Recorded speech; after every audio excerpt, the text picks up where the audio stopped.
So if you haven't checked out my top 10 point guard, shooting guard, small forwards, or power forwards in the NBA, make sure to check those videos out after this one. It will be in the description bar below. Today I'm going to be discussing my top 10 NBA centers of 2018. If you enjoyed this video, make sure to smack that like button and subscribe to keep up with my videos.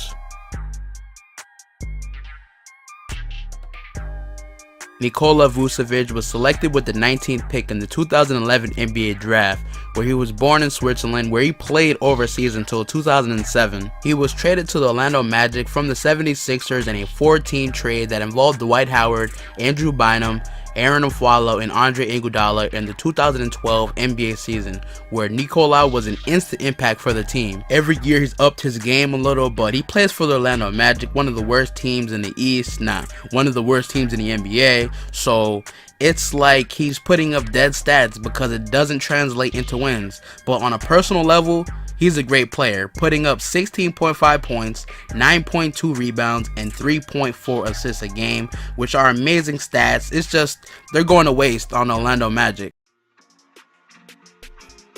Clint Capela, another NBA player born in Switzerland, drafted in the 2014 NBA draft with the 25th pick. He was playing overseas, so nobody knew what to expect out of Capela. His rookie year, he spent some time with the Rio Grande Valley Vipers G League team to develop his game more, which definitely helped him out when it was time to sign with the NBA team. And when he signed with the Rockets, it was a slow start as they had Dwight Howard at the time still. But in 2017, with no Dwight Howard on the team, opened up more play time for Capela to showcase more of his game. And the system of D'Antoni and the help of the MVP and James Harden and Hall of Fame point guard Chris Paul definitely helped him to become the player he is today. This season, he posted up 13.9 points, 10.8 rebounds, and 1.9 blocks a game, and he just got that bag too. Just signed a new contract for $90 million for the next 4 years, and if he keeps on getting better, the Rockets will remain to be this championship contending team. Andre Drummond was drafted with the 9th overall pick in the 2012 NBA draft, and the Pistons were desperately in need to find their next Ben Wallace. Drummond is a 2-time All-Star and 2-time rebounding leader, finishing this year with 16 rebounds a game, which is a league high, which is ridiculous, and his vertical is insane, man. His guy is 6'11". He broke out in 2016, where he made his first All-Star appearance and only playoff appearance. Every year he improves, we all see his progress. It's just that the Pistons, they're not good yet. Let's see how good this team is with the Blake Griffin for a full season. Drummond put up 15 points, 16 rebounds, and 3 assists a game, which is a huge improvement in his game this year. Playmaking. Pistons didn't really do anything in the offseason, so we'll see how they progress next season.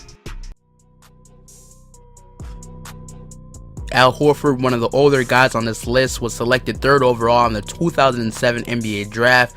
Definitely has had a solid career, being an All-Star 5 times, but his best days as a player was definitely when he was on the Atlantic Hawks. Not saying he's not good now. I mean, he was an All-Star this year and he only averaged 12 points, so yeah, he's definitely the definition of the modern day big man. He could do it all on the court, work you in the post, mid-range, and cook you from deep.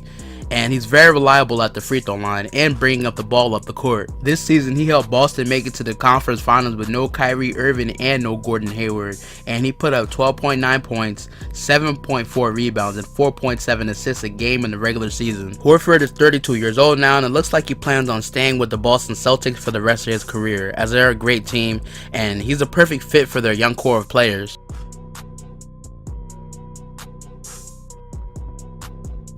Kevin Love was selected 5th overall to the Memphis Grizzlies in the 2008 NBA draft and was traded to the Minnesota Timberwolves, where he spent the best times of his career. He broke out his 3rd season where he won the NBA Most Improved Player award, but as he was getting better, the Timberwolves, they just weren't. They never made the playoffs in the competitive Western Conference. The offseason of 2014, the Cavs drafted Andrew Wiggins with the 1st overall pick, and the previous bust pick, Anthony Bennett, was traded away for Kevin Love. Then LeBron James came back, and we all know the rest. But playing in Cleveland changed his play style and becoming more of a spot shooter. This season he played okay. He just really needs to eat his Wheaties, man, because he keeps on getting hurt.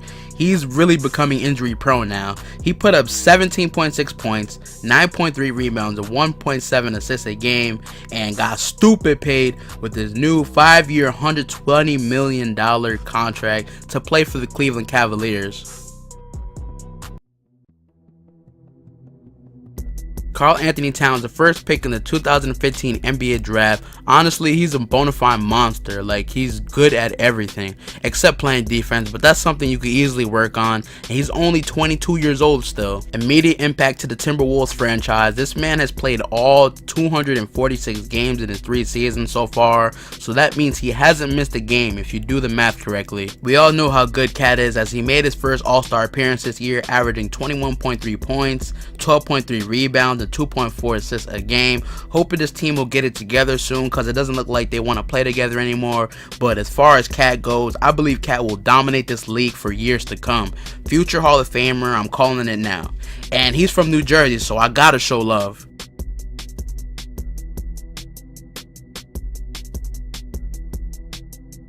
Nikola Jokic was selected with the 41st pick in the 2014 NBA draft, which is insane looking back now, considering he's one of the top 5 centers in the NBA today. Because of his play style and his ability to set his teammates at perfect spots, and he helps to spread the floor, and is very good at the free throw line, which for a big man is something I always look into because free throws matter. He just signed a 5-year, $148 million with the Denver Nuggets, which was well deserved after averaging 18.5 points, 10.7 rebounds, 6.1 assists a game, and almost helping to make the playoffs. So if they keep improving together as a team, the next year they might make the playoffs. They just acquired Isaiah Thomas. They have Gary Harris and Jamal Murray and Paul Millsap and a healthy Michael Porter Jr. They have a bright future. This man is 6'10", making plays in flashy passes like he's a 6'3" guard, which is amazing to watch. We love to see big man play like this. He's going to be around in the NBA for a while if he continues to play like he has.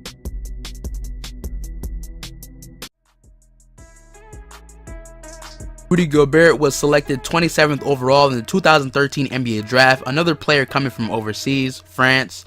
He's had a slow start to his NBA career as he adapted his game over to America. He didn't get any attention until last season. Fans finally seen the 7'1" giant blocking almost 3 blocks a game and helping the Utah Jazz make the playoffs. But the Utah Jazz are in the West and they have no chance of competing yet. Mitchell Gobert and Joe Ingles are their best players, so yeah, they need more pieces. As Gobert improves on the defensive side of things for his team, helping them to be the 2nd best defensive rated team in the NBA and winning himself Defensive Player of the Year. If he keeps this up, then he is destined to do great things in this league.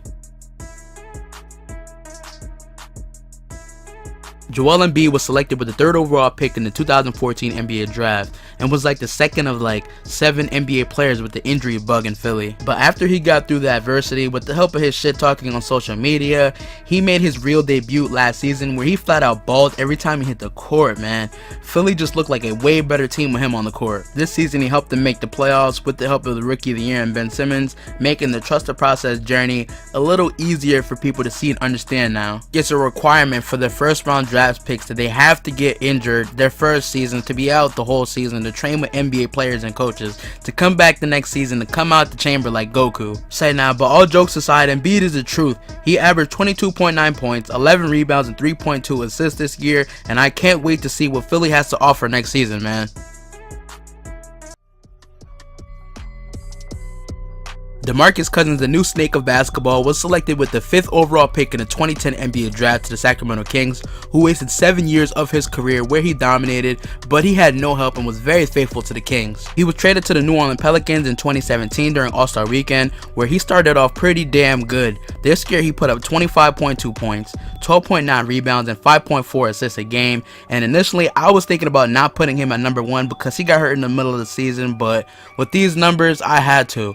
I really do believe that if he stayed healthy, he was going to maintain these numbers, so yeah. And DeMarcus this offseason decided to shock the NBA world by signing with the Golden State Warriors for a 1-year, $5.3 million deal. We all know why he's doing this, but just looking back now, how he was coming towards KD when KD made his move to Golden State, it just looks crazy for real. Like, it's just literally the same thing. It's a pussy move to me, but it is what it is.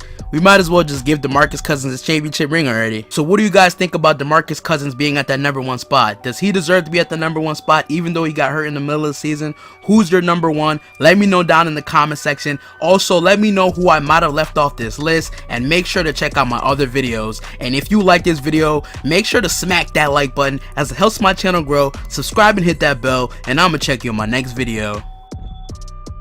Wait for it.